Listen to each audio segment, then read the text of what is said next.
pour créer, la conscience doit être identifiée. Et c'est ça le bug avec l'idée d'un moi qui disparaît. Et dans mon expérience, je me rends compte que c'est probablement pour honorer son vrai vécu qu'elle a choisi de faire, de vivre, que tôt ou tard, ça utilise l'identification. Quand je parle que ça utilise l'identification, je ne parle pas des traumatismes, des patterns et des croyances qui se sont envolés. Je parle d'un upgrade de l'état d'identification vécu consciemment. Et je vais m'expliquer. La difficulté dans l'idée que le personnage disparaît, c'est que ça enlève absolument tous les fonctionnements qui ont cours quand même après coup. C'est-à-dire que sur le coup, quand le mental se tait, quand la conscience se retourne vers elle-même, quand ça se réalise en tant que conscience qui est, ça fait taire les mécanismes. Et ça peut être momentané, ça peut être plus ou moins long.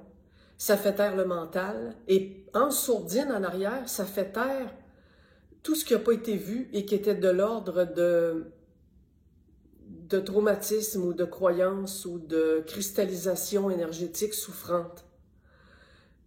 Et là, on dit le personnage a disparu.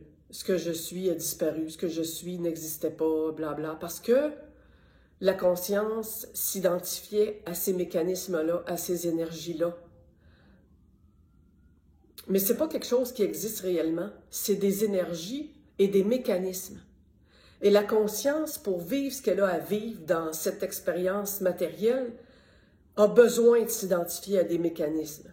C'est sûr que quand tu es un enfant de 5-6 ans et que tu t'identifies au fait que tu es un garçon ou une fille qui va à l'école, lui, elle, lui, ce sont tes amis, tes parents sont là, c'est pas les voisins, c'est de l'identification saine.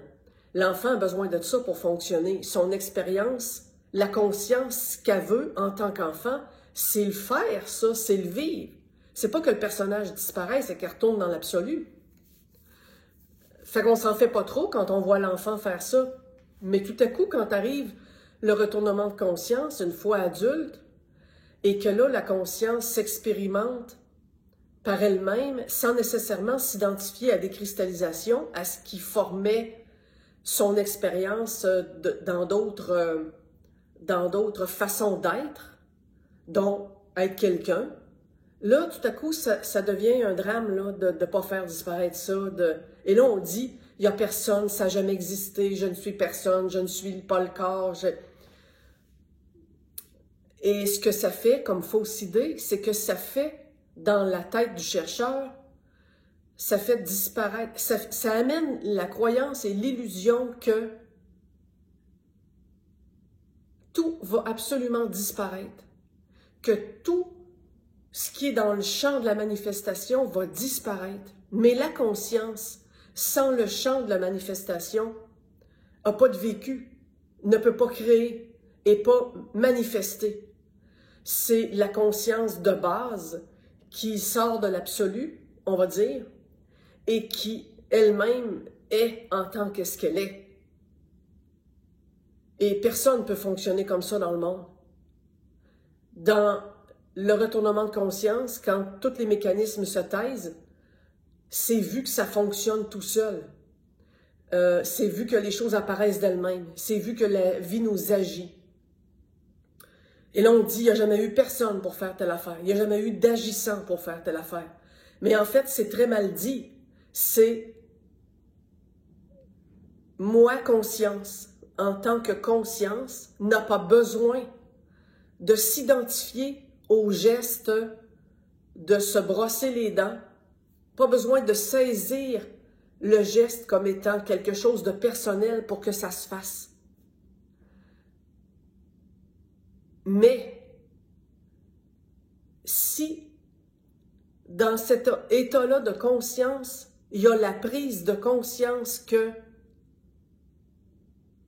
le simple fait d'exister dans un environnement matériel, d'être lié à un corps, la conscience que je suis n'est pas liée au corps du voisin.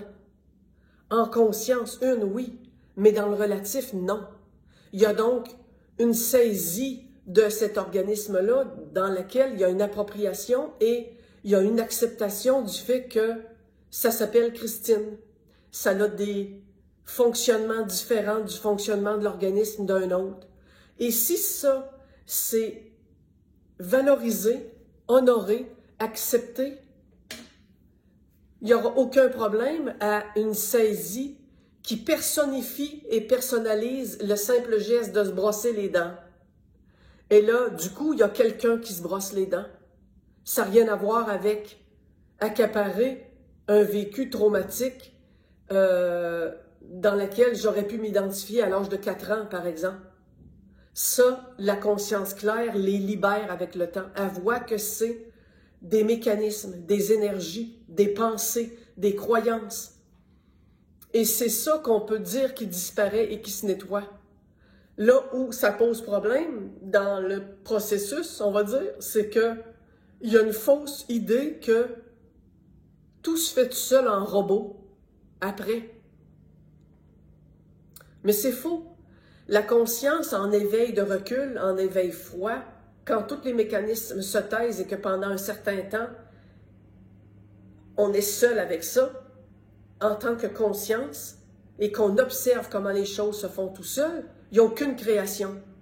Et avec le temps, j'en ai entendu tellement, beaucoup dire ça, et moi la première, dans ce vécu-là, à un moment donné, il y a une prise de conscience qu'il n'y a plus de joie, il n'y a plus d'émerveillement, il n'y a plus de pétillement de la vie, il n'y a plus d'interaction, il n'y a plus d'incarnation, tout est fade.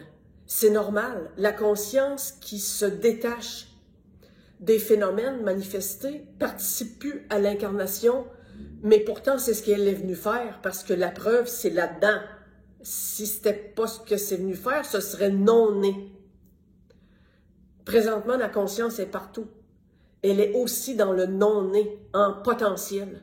Et quand un enfant naît, ça devient une matérialisation. Et ça, la conscience, pensait pas que ça lui est imposé. Elle le veut. Et donc, dans le processus, à un moment donné, ça s'est dit, ça s'est fait. Au début, ça semblait être tout seul parce que c'était pas responsabilisé. Mais la conscience, c'est pratique de de se mettre en retrait et de ne pas voir qu'il y a encore une séparation dans « c'est en recul, je ne suis pas le personnage ». Qui parle pour dire ça? C'est qui dit ça? Et à un moment donné, avec le constat aussi que ça participe plus du monde, c'est plus dans le monde, ça n'a plus de joie, plus envie de rien faire, ben, tranquillement, il vient un constat. Il est où le problème à s'identifier? Ou un pis de jouer le jeu en conscience, accepter que je vais changer mon sentiment pour un sentiment plus personnel pendant que je me brosse les dents pour voir ce que ça fait. Et ça, c'est une prise de conscience qui arrive toute seule. La conscience voit bien à un moment donné que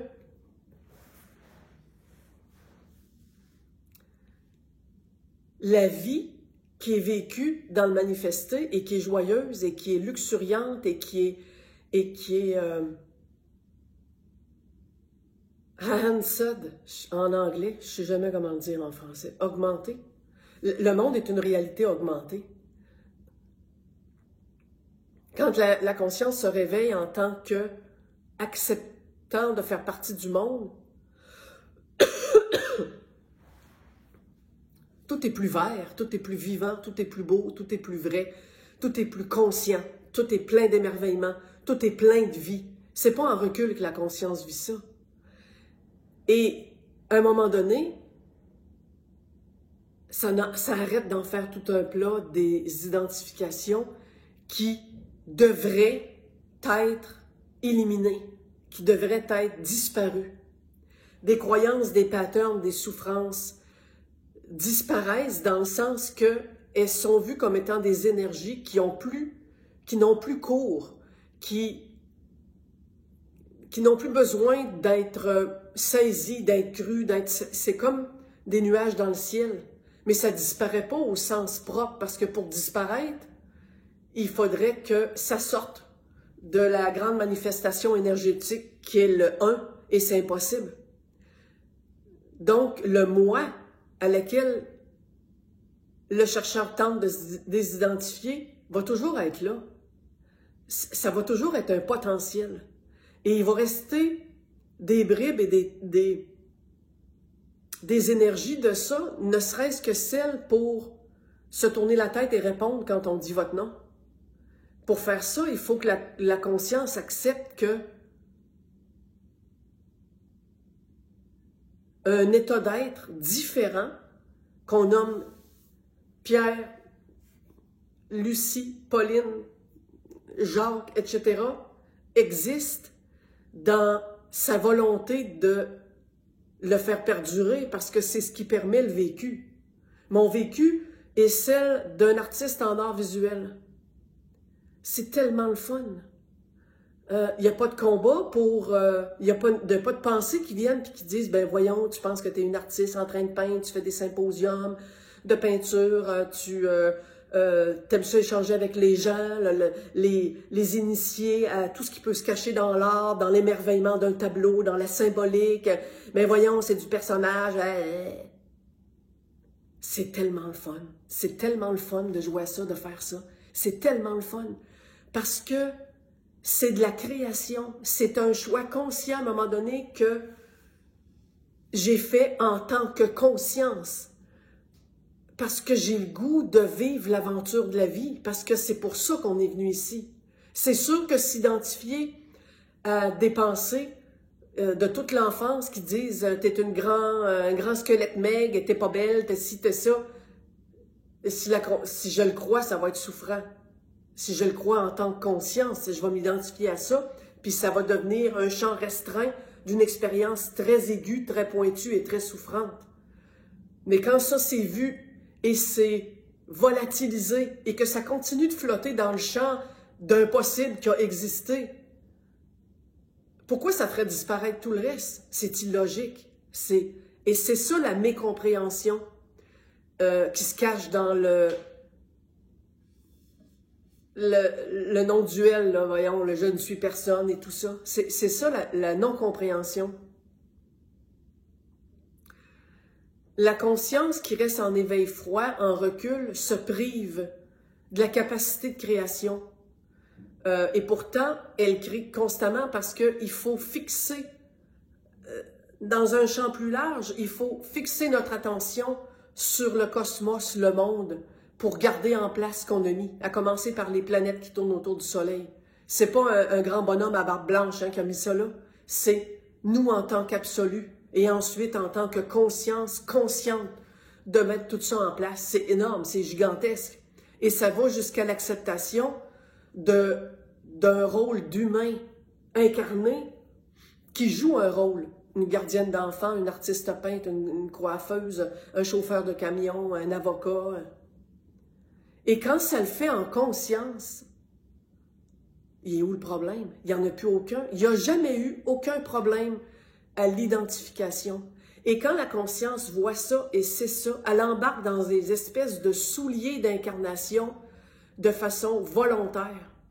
Et là, tout devient tellement fun parce que c'est volontairement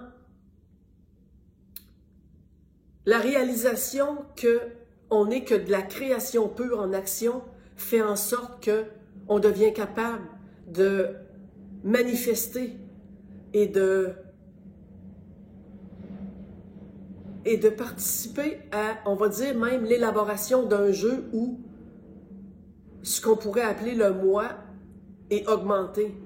C'est-à-dire que, mettons qu'il y a une pensée qui passe et qui dit « je veux devenir la chanteuse la plus connue du monde entier ». si c'est fait en conscience, là, si la conscience s'est dévoilée à elle-même et qu'elle embarque là-dedans, ça va devenir la chanteuse la plus haute du monde entier. Et ça va être fait en toute jouissance parce que il n'y a pas de refus de l'incarnation. Il y a une compréhension du phénomène de l'incarnation et de la manifestation et de la création, et il y a une volonté de le faire parce qu'il y a une reconnaissance que c'est là pour ça. C'est là pour ça. Si on n'avait pas mis ça là pour le faire, pour l'expérimenter, la vie d'humain, ce serait en absolu. Il n'y aurait rien. Mais pourquoi y a-t-il quelque chose plutôt que rien? Parce qu'on l'a voulu. Et l'éveil, c'est pas là, il n'y a personne et je retourne en recul et là tout devient plate et morose et tout ce qu'il y a, c'est la paix. Ça, c'est la facette de la médaille de la tranquillité, le silence avant la manifestation. Mais ça, vivre ça au sein de la manifestation, c'est dole en maudit après un certain temps. Là. On perd tout, là. Ça perd tout. Et ça, je l'ai réalisé. La conscience, moi, ai réalisé cette affaire-là. Et ça a vu qu'il n'y avait absolument aucun problème à reprendre ces souliers-là, à m'intégrer dans le monde, à laisser surgir dans l'organisme, dans le corps, dans l'esprit, dans ce qui est là, les souhaits, les désirs, la volonté, qu'est-ce que c'est venu faire? C'est pas venu être en recul et faire « Ah », puis être dans des sphères... Ben non, c'est ça dans l'absolu. C'est déjà ce qu'on est par essence. Mais non, c'est venu jouer, à être une artiste en art visuel, à faire des collages, à faire tel truc, à prendre des marches en nature, à voyager. Et ça, c'est de la saisie. C'est un personnage. C'est quelqu'un qui fait ça. C'est quelqu'un. Parce que croire que c'est personne et que ça se fait tout seul, c'est un dysfonctionnement de la pensée et c'est une mécompréhension de ce qui se passe vraiment. Quand c'est en train de se vivre vraiment, ça ne peut pas faire autrement que réaliser que il y a tout le temps un moi qui chapeaute parce que le simple fait d'être dans le manifesté, dans le monde et de façonner sa vie, de faire une tarte aux pommes plutôt qu'aux bleuets, c'est un choix, c'est une saisie, c'est un acte de création. Et ça, c'est automatiquement du moi. Mettez-les avec un M majuscule si ça vous chante. C'est un moi qui ne croit plus qu'il était martyrisé quand il était jeune, mettons. Et c'est là la différence avec le « il y a personne ». Il y a quelqu'un, il y a un individu hyper conscient qui se sait être conscience avant tout et qui joue volontairement le jeu de faire ce qu'il veut à travers un corps d'énergie, à travers une expérience et qui a le droit, le choix et l'envie de se l'approprier pour dire « je suis en art visuel, je m'appelle Christine, on m'a offert de participer à tel truc, j'ai hâte, ça va être donc belle fun, m'a rencontré des gens. »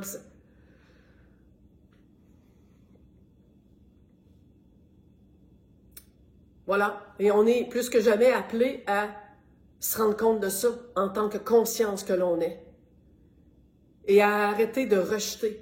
Parce que pour rejeter et pour avoir envie de faire des mouvements de voir qu'on n'est pas les pensées, le personnage, mettre ça en un, il faut qu'il y ait une volonté inconsciente de séparer. Et c'est pas la bonne méthode, simplement. Ça arrive, c'est correct, c'est dans le processus, mais à un moment donné, la conscience fait volte-face à elle-même et se dit, ben voyons, il est où le problème avec ça? Il est où le problème? Il n'y en a pas du moment que c'est conscient que c'est que des énergies qui sont là et qui participent au complet de tout ce qu'on est dans un mouvement de création sans fin, parce que personne ne sait quand ça va finir. Bonne journée!